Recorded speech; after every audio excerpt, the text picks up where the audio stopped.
هذا القرآن يوحدنا لطريق الخير يوجهنا الله تعالى أنزله ورسول الله معلمنا إن هذا القرآن يهدي للتي هي أقوم ويبشر المؤمنين الذين يعملون الصالحات أن لهم أجرا كبيرا. الحمد لله وكفى وسلام على عباده الذين اصطفى أما بعد فأعوذ بالله من الشيطان الرجيم بسم الله الرحمن الرحيم رب اشرح لي صدري ويسر لي أمري واحلل عقدة من لساني يفقهوا قولي. السلام علیکم ورحمۃ اللہ وبرکاتہ. ناظرین، پروگرام فہم القرآن کے سلسلے میں آج ہم چوتھے پارے کا مطالعہ کریں گے. اللہ سبحانہ وتعالیٰ کا ارشاد ہے، لن تنالوا البر حتى تنفقوا مما تحبون وما تنفقوا من شيء فإن الله به علیم.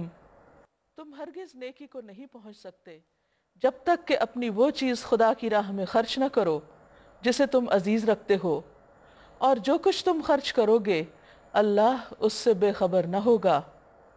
ہمارے ایمان کا تقاضا یہ ہے کہ ہم اللہ رب العزت کی ذات کو ہر چیز سے زیادہ عزیز سمجھیں. قرآن مجید میں اللہ تعالیٰ فرماتے ہیں، وَالَّذِينَ آمَنُوا أَشَدُّ حُبًّا لِلَّهِ. وہ لوگ جو ایمان لائے اللہ کی محبت میں سب سے زیادہ شدید ہوتے ہیں. مومن کے دل میں جب اللہ کی محبت پیدا ہوتی ہے تو وہ اللہ سبحانہ وتعالیٰ کی خاطر کوئی بھی قربانی کر سکتا ہے، اور اپنے ایمان کے ثبوت کے لیے، اپنی سچائی کو ظاہر کرنے کے لیے انسان اللہ کی راہ میں اپنی پیاری سے پیاری چیز بھی دے سکتا ہے. اور یہاں اسی چیز کا تقاضا کیا جا رہا ہے، اور یہ شرط لگا دی گئی کہ تم اس وقت تک نیکی کو پہنچ نہیں سکتے، جنت تک پہنچ نہیں سکتے جب تک اللہ کے راستے میں وہ نہ دو جسے تم محبوب رکھتے ہو. جب یہ آیت نازل ہوئی تو ہم دیکھتے ہیں کہ صحابہ کرام میں سے ہر ایک نے کوئی نہ کوئی چیز چھوٹی یا بڑی اللہ سبحانہ وتعالیٰ کے راستے میں قربان کی. زید بن حارثہ کے بارے میں آتا ہے کہ انہیں اپنا ایک گھوڑا بہت عزیز تھا. وہ حضور صلی اللہ علیہ وسلم کی خدمت میں لے آئے اور کہنے لگے کہ میں اس کو اللہ کے راستے میں دینا چاہتا ہوں. آپ نے اسے لے کر ان کے بیٹے کو اس پر سوار کر دیا تو ان کے دل میں خیال آیا کہ شاید میری یہ محبوب چیز قبول نہیں ہوئی، اس لیے آپ نے اس کو لوٹا دیا. تو آپ نے فرمایا کہ نہیں، اللہ نے اسے قبول کر لی، اور پھر اللہ کے رسول صلی اللہ علیہ وسلم نے اس کو آپ ہی کی طرف آپ کے خاندان میں لوٹا دیا.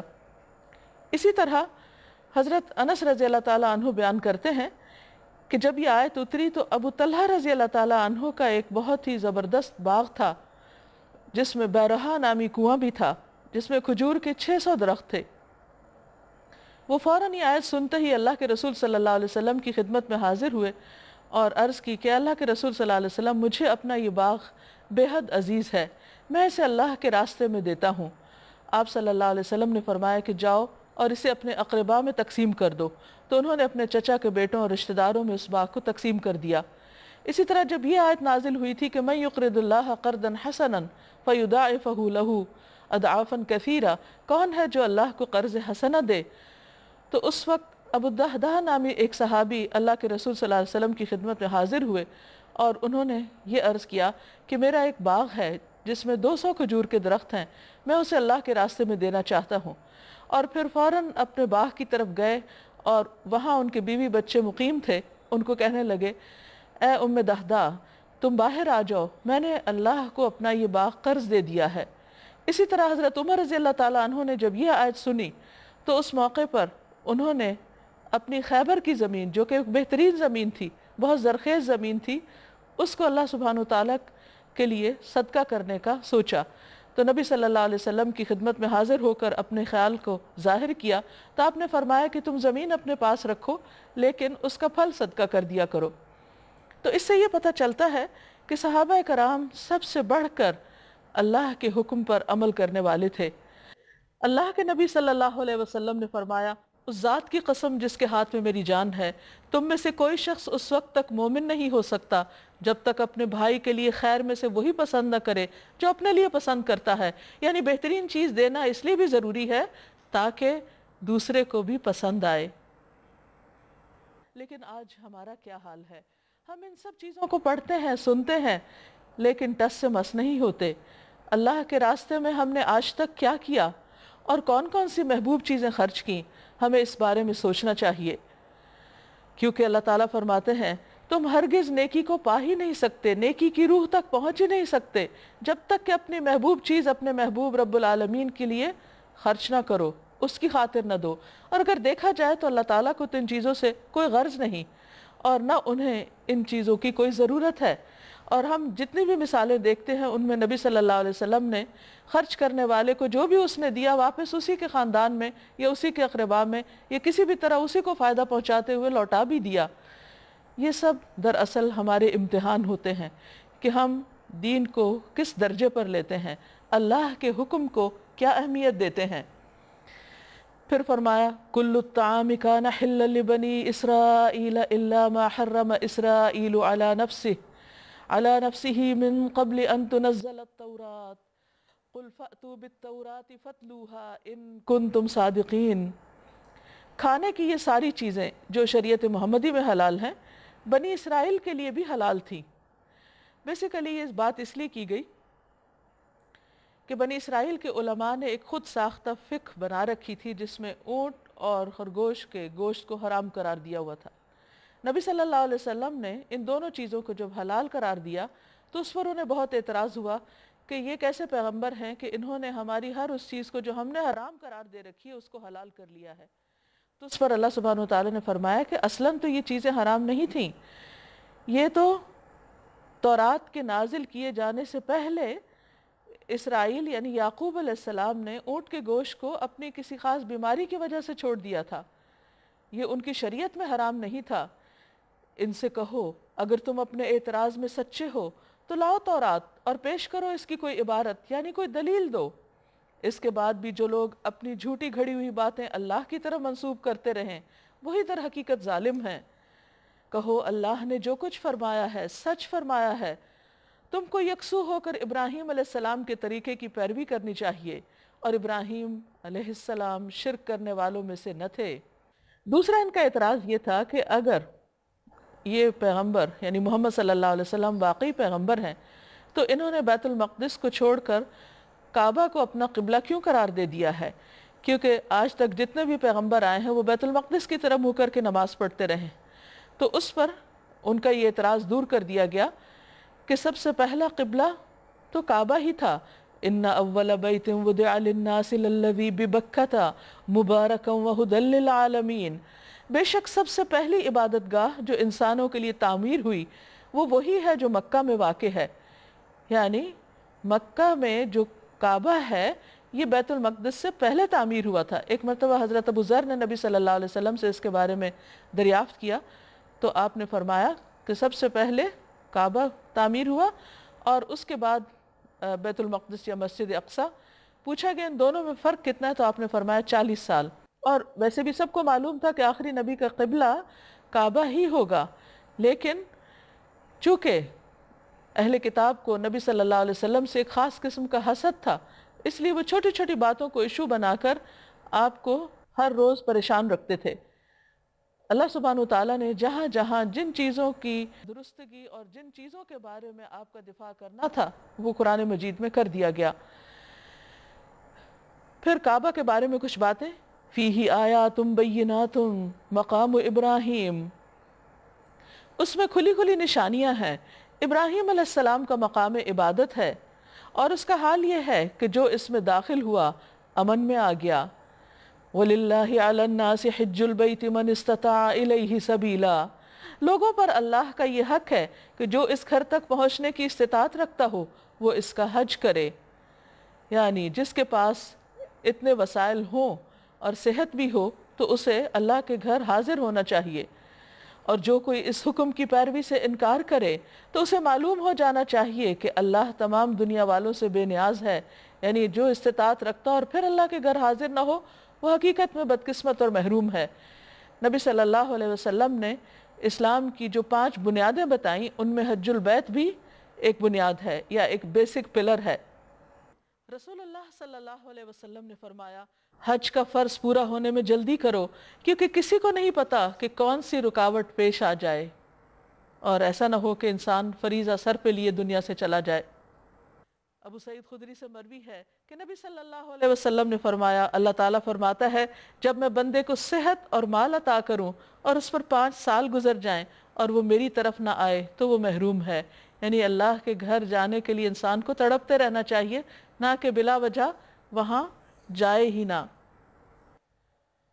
کہو اے اہل کتاب، تم اللہ کی باتیں ماننے سے کیوں انکار کرتے ہو؟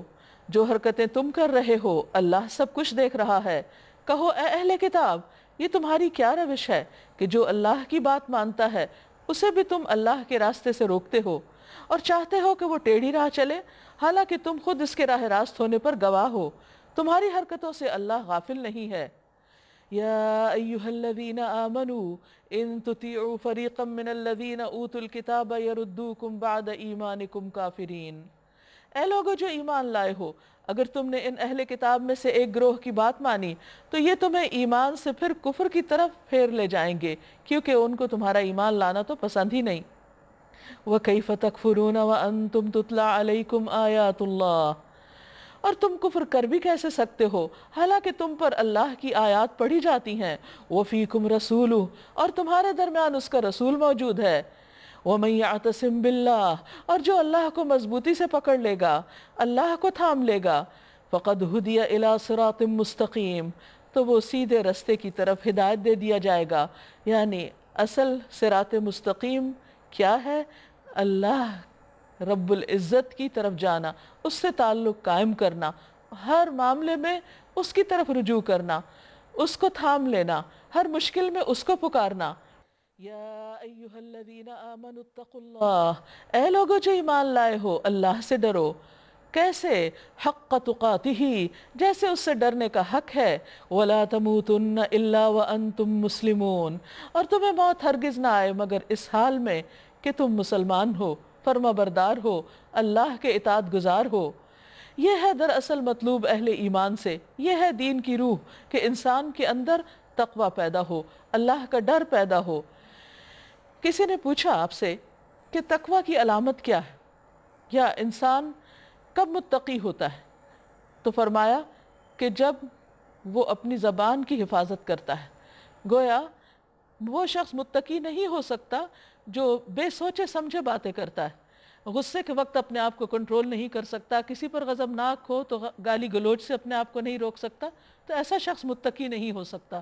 کسی بھی مومن کے لیے تقوی کی حالت ایک شعوری حالت ہوتی ہے، جس میں انسان اپنے اعمال کا، اپنے حالات کا، اپنے دل کی حالت کا، اپنے ظاہری اعمال کا، اپنی گفتگو کا، اپنی سوچوں کا، ہر چیز کا پورا ادراک کرتا ہے، اس کا محاسبہ کرتا ہے، اپنا خیال رکھتا ہے کہ وہ کس سمت کو جا رہا ہے، وہ کیا کر رہا ہے۔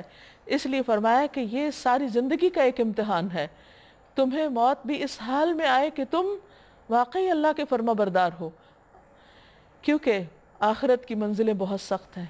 قیامت کا دن اور پھر قیامت کے بعد کے مرحلے، یعنی جنت اگر نہیں کسی کو ملتی، جہنم ہے، تو وہ بہت ہی بدترین مقام ہے، بئس المصیر ہے۔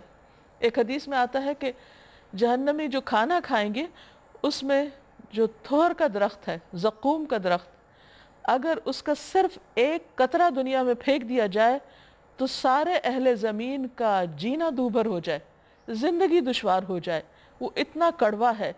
تو کہاں یہ کہ دن رات جہنمیوں کو وہی کھانا کھانا پڑے گا۔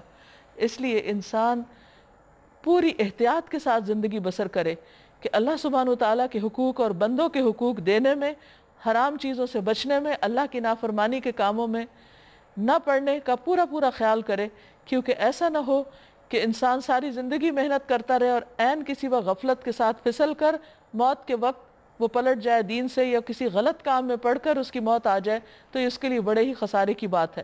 یعنی انسان مرتے دم تک بے فکر نہیں ہو سکتا جب تک کہ وہ اللہ سے جا ملاقات نہ کرے۔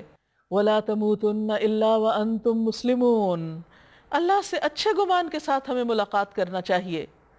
جابر بن عبداللہ رضی اللہ عنہ سے مروی ہے کہ میں نے رسول اللہ صلی اللہ علیہ وسلم سے آپ کی وفات سے 3 دن پہلے سنا، آپ نے فرمایا تم میں سے کوئی اس وقت تک نہ مرے مگر یہ کہ وہ اللہ عز و جل سے اچھا گمان رکھتا ہو. یعنی مسلمون ہونے کا ایک معنی یہ ہے کہ انسان کا گمان اللہ رب العزت کے بارے میں اچھا ہو. پھر فرمایا وَاعْتَصِمُوا بِحَبْلِ اللَّهِ جَمِيعًا وَلَا تَفَرَّقُوا، اور اللہ کی رسی کو سب مل کر مضبوطی سے پکڑ لو اور تفرقے میں نہ پڑو. یہ اللہ کی رسی کیا ہے؟ ایک حدیث میں آتا ہے کہ القرآن حبل اللہ المتین، قرآن مجید اللہ کی مضبوط رسی ہے. ایک اور جگہ پر آتا ہے کہ جس کا ایک کنارہ اللہ کے ہاتھ میں ہے اور دوسرا کنارہ تمہاری طرف ہے، یعنی پھر اسے ہمیں پکڑ لینا چاہیے. رسول اللہ صلی اللہ علیہ وسلم نے فرمایا اللہ کی کتاب ہی اللہ کی وہ رسی ہے جو آسمان سے زمین تک لٹکی ہوئی ہے، یعنی ہم تک پہنچ چکی ہے. اگر کوئی بھی شخص اللہ سبحانہ وتعالیٰ کے ساتھ اپنا تعلق مضبوط کرنا چاہتا ہے تو اس کے لیے لازم ہے کہ قرآن مجید کو مضبوطی کے ساتھ پکڑ لے، اور اس کی زندگی کا کوئی دن ایسا نہ ہو کہ جس میں وہ قرآن سے رہنمائی نہ لے رہا ہو، کیونکہ اس کے بغیر اللہ کی رسی کو پکڑا ہی نہیں جا سکتا. یہی وہ چیز ہے جس کے ساتھ مضبوطی سے جڑنا ہے. وَلَا تَفَرَّقُوا، اور تفرقے میں نہ پڑو. تفرقے میں انسان کب پڑتا ہے؟ جب وہ شیطان کی بات مانتا ہے یا اپنے نفس کی خواہشات پہ چلتا ہے، یا وہ دنیا کا وہ لطف اٹھانا چاہتا ہے جو اس کے نفس نے اس کے لیے روا کر رکھا ہو. لیکن جب انسان قرآن مجید کے ساتھ مسلسل تعلق رکھتا ہے تو یہ ہو نہیں سکتا کہ وہ اس کو ہر موقع کے مطابق گائیڈ نہ کرتا رہے اور ساتھ ساتھ اس کی اصلاح نہ کرتا رہے، ساتھ ساتھ اس کا تزکیہ نہ ہوتا رہے. اس لیے فرمایا کہ تفرقے سے بچنے کا علاج بھی کیا ہے؟ قرآن کو مضبوطی سے پکڑنا. رسول اللہ صلی اللہ علیہ وسلم نے فرمایا اللہ نے تمہارے لیے 3 باتوں کو پسند کیا ہے. نمبر 1، تم صرف اسی کی عبادت کرو اور اس کے ساتھ کسی کو شریک نہ ٹھہراؤ. نمبر 2، اللہ کی رسی کو مضبوطی سے پکڑے رکھو. نمبر 3، تفرقہ بازی نہ کرو. وَاذْكُرُوا نِعْمَةَ اللَّهِ عَلَيْكُمْ، اللہ کے اس احسان کو یاد رکھو جو اس نے تم پر کیا. اذ کنتم اعداء، جب تم دشمن تھے، یعنی اسلام کی نعمت کے آنے سے پہلے، نبی صلی اللہ علیہ وسلم کے مدینہ جانے سے پہلے خاص طور پر اوس اور خزرج آپس میں ایک دوسرے کے جانی دشمن تھے. فَأَلَّفَ بَيْنَ قُلُوبِكُمْ، تو اللہ نے تمہارے دلوں میں الفت ڈال دی. فَأَصْبَحْتُمْ بِنِعْمَتِهِ إِخْوَانًا، تو تم اس کی نعمت یعنی نعمت اسلام کی وجہ سے آپس میں بھائی بھائی بن گئے، ایک دوسرے کے دلی دوست بن گئے. وَكُنْتُمْ عَلَى شَفَا حُفْرَةٍ مِّنَ النَّارِ، اور تم آگ کے گڑھے کے کنارے تھے. یعنی اگر اسی حال میں تمہاری موت آ جاتی جاہلیت میں اور باہم لڑتے ہوئے، کیونکہ بے پناہ جنگیں تھیں ان کے درمیان اور موت ان کے تسمے سے بھی زیادہ ان کے قریب تھی، فرمایا کہ اگر اس حال میں تم مر جاتے تو تم آگ کے گڑھے میں ہی جاتے. فَأَنْقَذَكُمْ مِنْهَا، اللہ نے تمہیں اس سے بچا لیا، یعنی اسلام کی نعمت دے کر. كَذَلِكَ يُبَيِّنُ اللَّهُ لَكُمْ آيَاتِهِ، اسی طرح اللہ تمہارے لیے اپنی آیات کو کھول کھول کر بیان کرتا ہے. کیوں؟ کس لیے؟ لَعَلَّكُمْ تَهْتَدُونَ، تاکہ تم ہدایت پا جاؤ. تو گویا اللہ کی آیات اور کتاب کے بغیر ہدایت پانا ممکن نہیں. وَلْتَكُن مِّنكُمْ أُمَّةٌ يَدْعُونَ إِلَى الْخَيْرِ، اور چاہیے کہ تم میں سے ایک ایسی جماعت ہو جو خیر کی دعوت دیتی رہے، لوگوں کو بھلائی اور نیکی کی طرف بلاتی رہے. وَيَأْمُرُونَ بِالْمَعْرُوفِ، اور وہ نیکی کا حکم دیں. وَيَنْهَوْنَ عَنِ الْمُنْكَرِ، اور وہ برائیوں سے روکتے رہیں. وَأُولَئِكَ هُمُ الْمُفْلِحُونَ، اور جو لوگ یہ کام کریں گے وہی دراصل فلاح پانے والے ہیں، وہی کامیاب ہونے والے ہیں. تو اس لیے اگر انسان کامیاب ہونا چاہتا ہے تو اس کے لیے صرف یہ کافی نہیں ہے کہ وہ خود عبادت کرے یا خود سیدھے رستے پر رہے، بلکہ اس کے لیے یہ بھی ضروری ہے کہ وہ اپنے ماحول کی بھی اصلاح کرتا رہے، کیونکہ کوئی بھی شخص اپنے ماحول سے کٹ کر الگ ہو کر نیک نہیں بن سکتا، کیونکہ ماحول کے بہرحال اثرات اس پر بھی آئیں گے. جریر کہتے ہیں میں نے رسول اللہ صلی اللہ علیہ وسلم کو فرماتے ہوئے سنا، جو کوئی ایسی قوم میں ہو کہ جن میں اللہ کی نافرمانیاں کی جا رہی ہوں اور وہ لوگ اس کو بدلنے پر قدرت بھی رکھتے ہوں اور اس کے باوجود اصلاح نہ کریں، تو اللہ تعالیٰ ان سب کو ان کے مرنے سے پہلے عذاب دے گا. وَلَا تَكُونُوا كَالَّذِينَ تَفَرَّقُوا، اور ان لوگوں کی طرح نہ ہو جانا جنہوں نے تفرقہ کیا.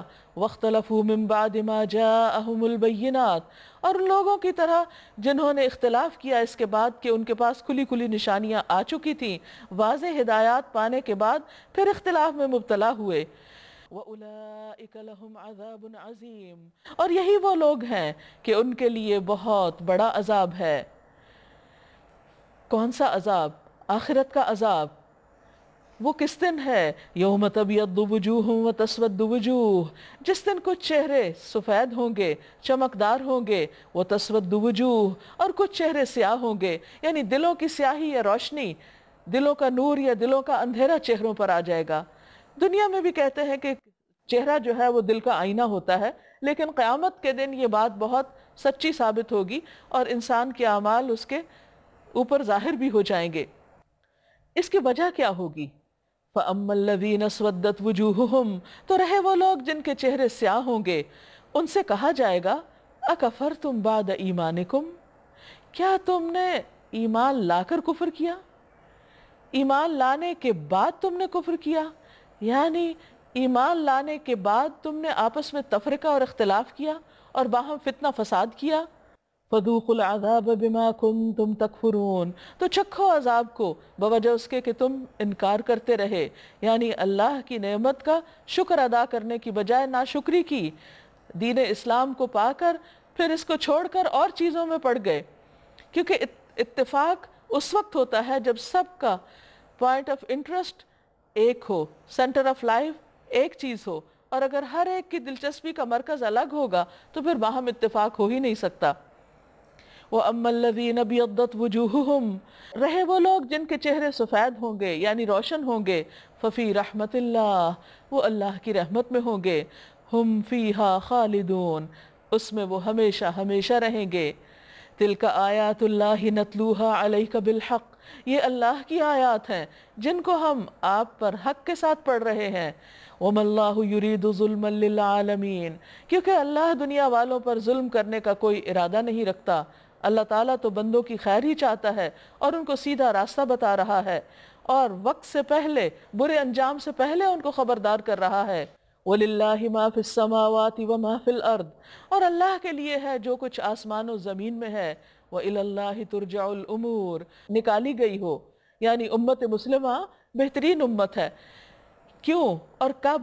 اس وقت جب یہ انسانوں کے فائدے کی ہوگی، جب یہ انسانوں کے لیے صحیح راہ دکھانے والی ہوگی، کیونکہ جو لوگ اپنی ذات کے لیے جیتے ہیں، یہ صرف دنیاوی مقاصد کے لیے جیتے ہیں، ان کے سامنے صرف ان کے اپنے مفادات ہوتے ہیں اور وہ دوسروں کی بھلائی نہیں سوچتے، وہ کبھی بھی بہترین نہیں ہو سکتے۔ یہاں بہترین کیوں کہا گیا امت کو؟ کیونکہ وہ لوگوں کے لیے فائدہ مند ہے۔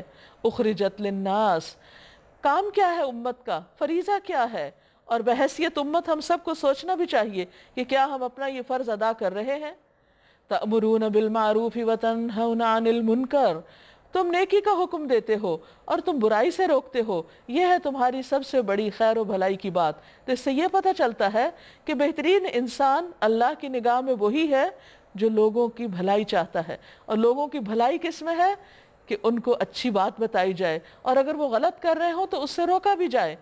بعض اوقات اچھی بات بتانا تو آسان ہوتا ہے، لیکن جب کسی کو کسی برے کام سے روکا جائے، غلط بات سے روکا جائے، تو عموماً وہ اس کے لیے بہت ناگوار ہوتا ہے۔ یہ اس وقت ہوتا ہے جب انسان اس کی قیمت اپنی ذات پر غصے کی صورت میں برداشت کرتا ہے۔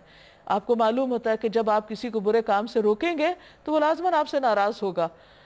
اس ڈر سے کہ لوگ ہم سے ناراض ہوں گے، بہت سے لوگ دوسروں کو برے کام سے روکتے ہی نہیں، اور وہ برائیاں ان کے لیے بھی نقصان دہ ہوتی ہیں اور نہ روکنے والے کے لیے بھی نقصان دہ ہو جاتی ہیں، کیونکہ نبی صلی اللہ علیہ وسلم نے فرمایا من رآ منکم منکرا فلیغیرہ بیدہ، تم میں سے جو شخص برائی دیکھے اسے چاہیے کہ اپنے ہاتھ سے دور کرے، وَإِن لَمْ يَسْتَطِعْ فَبِلِسَانِهِ، اگر ایسا نہ کر سکے تو اپنی زبان سے، فَإِن لَمْ يَسْتَطِعْ فَبِقَلْبِهِ، اگر ایسا بھی نہ کر سکے تو اپنے دل میں اس کو برا جانے، اور اس کے بعد پھر ایمان کا کوئی درجہ باقی نہیں رہتا۔ تو اس لیے امت کی زندگی، امت کی بھلائی اور فلاح اس میں ہے کہ وہ نیکی کو عام کرے اور برائیوں کے راستے بند کرے۔ وَتُؤْمِنُونَ بِاللَّهِ، اور تم اللہ پر ایمان لاتے ہو، یعنی ان کاموں کو کرنے کے لیے ایمان کی مضبوطی ضروری ہے، اور یہ ایمان کی علامت ہے۔ وَلَوْ آمَنَ أَهْلُ الْكِتَابِ لَكَانَ خَيْرًا لَهُمْ، اگر اہل کتاب ایمان لاتے تو ان کے حق میں بہتر تھا۔ بظاہر تو وہ بھی ایمان کا دعویٰ کرتے تھے، لیکن یہاں ایمان کس کو کہا جا رہا ہے؟ نیکی کا حکم دینے اور برائی سے روکنے کو، کہ اگر اہل کتاب یہ کام کرتے تو ان کے لیے اچھا تھا، چونکہ انہوں نے یہ کام نہیں کیا، اس لیے ان سے اب امامت بنی اسماعیل کی طرف محمد صلی اللہ علیہ وسلم اور ان کی امت کی طرح منتقل ہو گئی، اور اگر امت نے یہ کام نہ کیا تو محض امت ہونے کی وجہ سے اس کے لیے کوئی اعزاز نہ ہوگا۔ منہم المؤمنون واکثرهم الفاسقون، ان میں سے بعض مومن بھی ہیں اور ان کی اکثریت فاسق ہے، نافرمان ہے، اللہ کی حدوں سے نکلی ہوئی ہے۔ لن يضروكم الا اذى، اب وہ تمہارے پیچھے پڑے ہوئے ہیں، لیکن فکر نہیں کرو، پریشانی کی بات نہیں، یہ تمہارا کچھ نہیں بگاڑ سکتے، مگر زیادہ سے زیادہ بس کچھ ستا سکتے ہیں۔ وَإِن يُقَاتِلُوكُمْ يُوَلُّوكُمُ الْأَدْبَارَ، اگر یہ تم سے لڑیں گے تو مقابلے میں پیٹھ دکھائیں گے، پھر ایسے بے بس ہوں گے کہ کہیں سے ان کو مدد نہ ملے گی۔ یہ جہاں بھی پائے گئے ان پر ذلت کی مار ہی پڑی، حالانکہ یہ پیغمبروں کی اولاد تھے۔ کیوں ایسا ہوا؟ کیونکہ اللہ نے جس کام کے لیے ان کو چنا تھا، جس بات پر ان کو عزت دی تھی، وہ اس سے منہ موڑ گئے۔ تو کسی کے لیے بھی اعزاز یا کسی کا بھی مقام اللہ کی نگاہ میں اسی وقت بلند ہو سکتا ہے جب اپنا وہ فریضہ ادا کرے جس کے لیے اللہ نے اس کو پیدا کیا ہے، یا جو اس کے ذمہ یا اس کو سپرد کیا گیا ہے۔ تو بنی اسرائیل نے چونکہ یہ کام نہ کیا تو اس لیے فرمایا کہ اللہ نے ان پر ذلت کی مار ڈالی اور وہ ذلیل ہو کر رہ گئے۔ کہیں اللہ کے ذمہ یا انسانوں کے ذمہ میں پناہ مل گئی تو یہ اور بات ہے، یہ اللہ کے غضب میں گھر چکے ہیں، ان پر محتاجی اور مغلوبی مسلط کر دی گئی، اور یہ سب کچھ صرف اس وجہ سے ہوا کہ یہ اللہ کی آیات سے کفر کرتے رہے۔ خاص طور پر آپ دیکھیے کہ نبی صلی اللہ علیہ وسلم پر جب ایمان نہیں لائے تو ان کے ہنستے بستے گھر اور ان کی بستیاں کس طرح اجڑ گئیں، اور ان کے ساتھ ان کا حال کیا ہوا، انجام کیا ہوا، اور انہوں نے پیغمبروں کو ناحق قتل کیا۔ یہ ان کی نافرمانیوں اور زیادتیوں کا انجام ہے۔ لیسوا سواء، سب برابر نہیں، یعنی سارے اہل کتاب ایک جیسے نہیں، ان میں کچھ اچھے لوگ بھی ہیں۔ من اہل الکتاب امۃ قائمۃ یتلون آیات اللہ آناء اللیل وہم یسجدون، وہ راتوں کو اللہ کی آیات پڑھتے ہیں اور اس کے آگے سجدہ ریز ہوتے ہیں۔ یہاں پر آپ دیکھیے کہ اللہ سبحانہ وتعالیٰ جب کسی کے اندر خیر ہوتی ہے تو اس کو بھی ذکر کرتے ہیں، یعنی کسی کے اگینسٹ کوئی بائسز نہیں ہے، جہاں کوئی اچھی چیز ہے اس کو بھی مینشن کر دیا گیا ہے۔ یؤمنون باللہ والیوم الآخر، وہ اللہ اور یوم آخرت کو مانتے ہیں۔ ویأمرون بالمعروف وینہون عن المنکر، وہ نیکی کا حکم دیتے ہیں اور برائی سے روکتے ہیں، یہ ہے خوبی اور بھلائی کی علامت۔ وَيُسَارِعُونَ فِي الْخَيْرَاتِ، اور وہ خیرات یعنی اچھے نیکی کے کاموں میں آگے آگے ہوتے ہیں، جلدی کرتے ہیں۔ وَأُولَئِكَ مِنَ الصَّالِحِينَ، اور یہی لوگ صالحین میں سے ہیں۔ اور یہ جو نیکی میں آگے بڑھنے والی بات ہے تو اس میں ہم دیکھتے ہیں کہ اہل کتاب میں سے کچھ لوگ جیسے عبداللہ بن سلام اور کچھ اور لوگ جب نبی صلی اللہ علیہ وسلم مدینہ تشریف لائے، آپ کے بارے میں معلوم ہوا تو فوراً خدمت میں حاضر ہوئے اور اسلام قبول کر لیا۔ انہوں نے دیر نہیں کی کیونکہ ان کے دل میں اللہ کی محبت تھی اور وہ جینوئنلی اللہ تعالیٰ کے نبی صلی اللہ علیہ وسلم کا انتظار بھی کر رہے تھے، اور جب انہیں وہ نشانیاں نظر آئیں تو ایمان لانے میں دیر نہیں کی، کیونکہ یہ ساری نیکیاں اسی وقت قبول ہوتی ہیں جب ایمان ہوتا ہے۔ وَمَا يَفْعَلُوا مِنْ خَيْرٍ فَلَنْ يُكْفَرُوهُ، اور جو نیکی وہ کریں گے اس کی ناقدری نہ کی جائے گی۔ وَاللَّهُ عَلِيمٌ بِالْمُتَّقِينَ، اور اللہ متقین کو خوب جانتا ہے۔ ان الذین کفروا لن تغنی عنہم اموالہم ولا اولادہم من اللہ شیئا، رہے وہ لوگ جنہوں نے کفر کا رویہ اختیار کیا تو اللہ کے مقابلے میں ان کو نہ ان کا مال کچھ کام آئے گا اور نہ اولاد، وہ تو آگ میں جانے والے لوگ ہیں اور آگ ہی میں ہمیشہ رہیں گے۔ جو کچھ وہ اپنی اس دنیا میں خرچ کر رہے ہیں اس کی مثال اس ہوا کی سی ہے جس میں پالا ہو، اور وہ ان لوگوں کی کھیتی پر چلے جنہوں نے اپنے اوپر ظلم کیا ہے اور اسے برباد کر کے رکھ دے۔ اللہ نے ان پر ظلم نہیں کیا، در حقیقت یہ اپنے اوپر آپ ظلم کر رہے ہیں۔ یعنی اگر کوئی بھی شخص اللہ کی خاطر کام نہیں کرتا اور دکھاوے کے لیے صدقہ خیرات کرتا ہے تو پھر وہ ایسا ہی ہے کہ جیسے ایک بہت بڑا باغ لگائے لیکن ایک ایسی ہوا چلے کہ سارا باغ جل جائے اور باقی کچھ بھی ہاتھ نہ رہے، تو وہ نیکیاں جو نمائشی ہوتی ہیں وہ کسی بھی ایک وجہ سے ساری کی ساری ختم ہو سکتی ہیں۔